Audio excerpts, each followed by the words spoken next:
Nosferatu is a movie which, aside from being an adaptation of Bram Stoker's novel Dracula, features several references to occultism and its numerous branches, ranging from celestial speech to goetic demonology and even to alchemical philosophies dating back to the German Renaissance.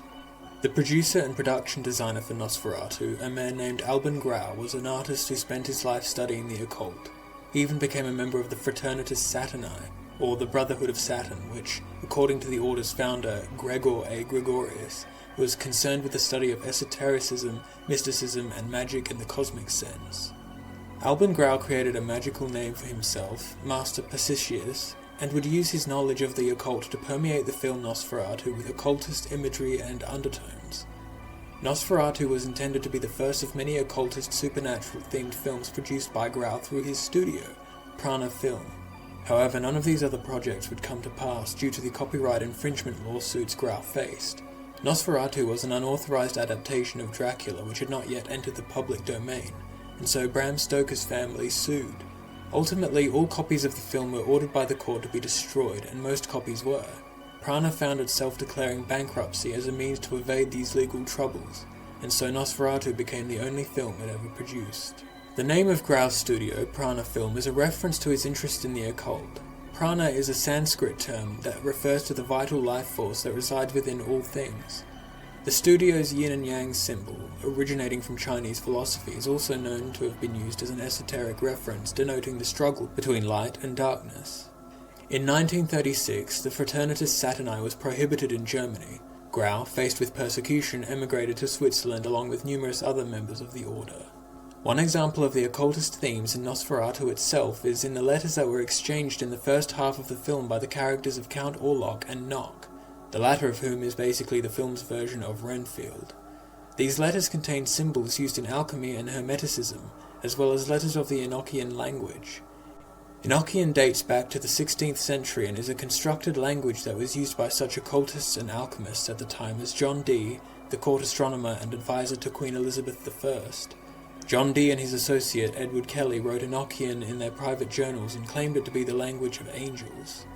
John Dee referred to the language as angelical, and it was later also known as celestial speech and holy language.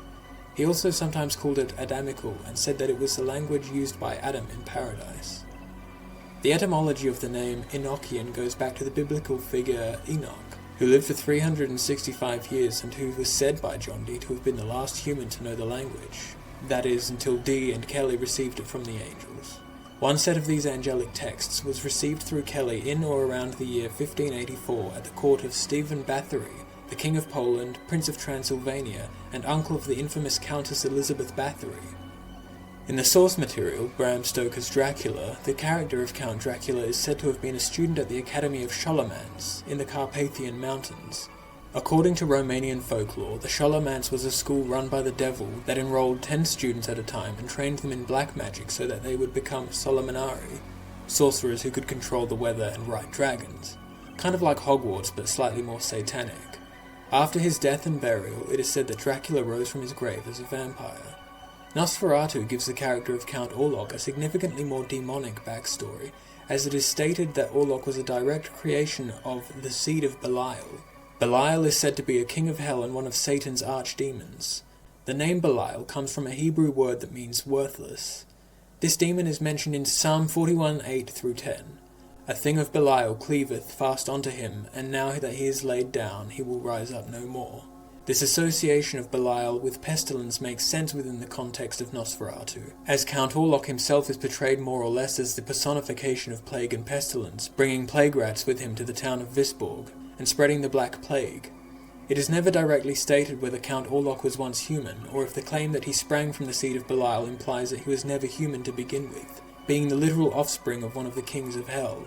However, according to Vampires on the Silver Screen, cinema's first Age of Vampires 1897-1922 by David Anwood Jones, the significance of Orlok's link to Belial lies within the practices of goetic magicians, who traditionally summoned the demon Belial.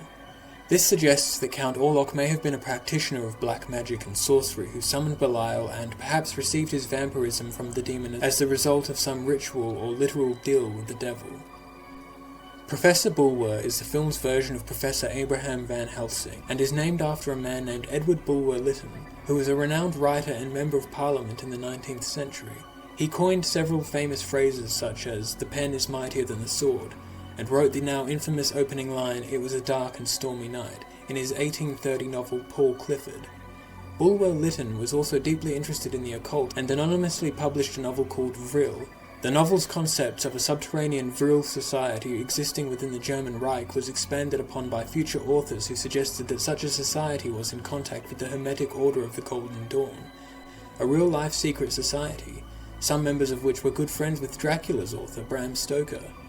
It has long since been rumoured or stated outright that Bram Stoker was a member of the Hermetic Order of the Golden Dawn, but this has never been proven.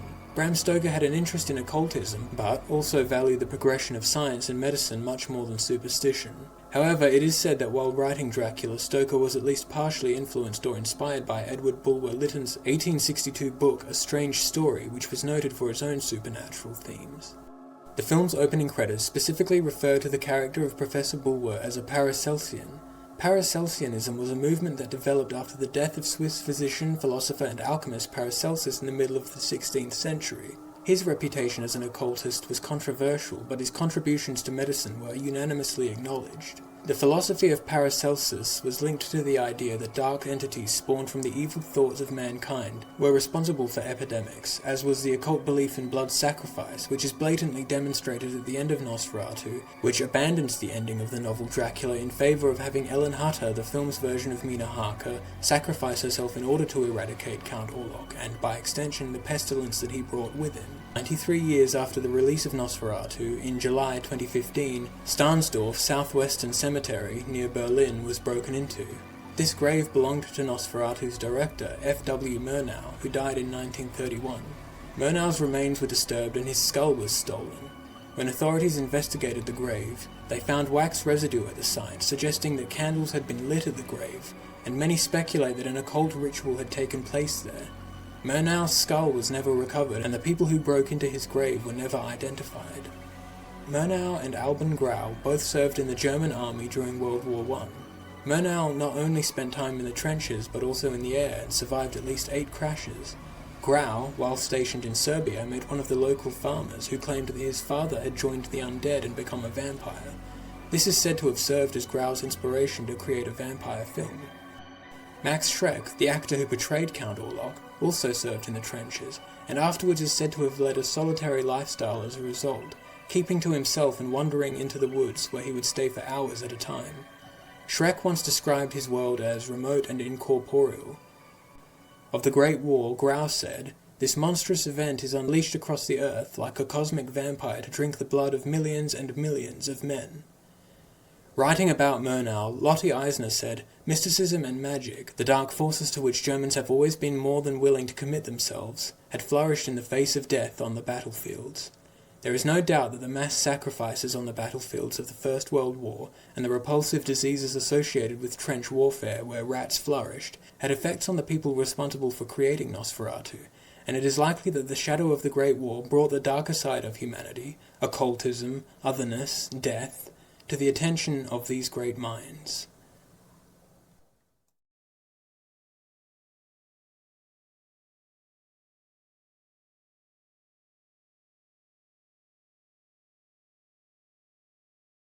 This is not pudding.